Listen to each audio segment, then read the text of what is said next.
என்னை புடமிட்டார் நான் பொன்னாக துலங்கிடுவேன். என்னை புடமிட்டார் துலங்கிடுவேன்.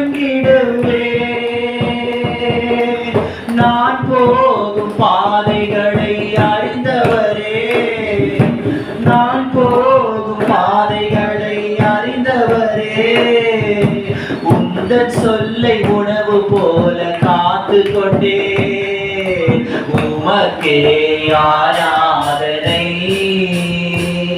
என் உயிருள்ள நாளெல்லாம் அனைத்தையும் செய்து முடிக்கும் ஆற்றல் உள்ளவரே, நீர் நினைத்தது ஒரு நாளும் தடைப்படாதையா. அனைத்தையும் செய்து முடிக்கும் ஆற்றல் உள்ளவரே,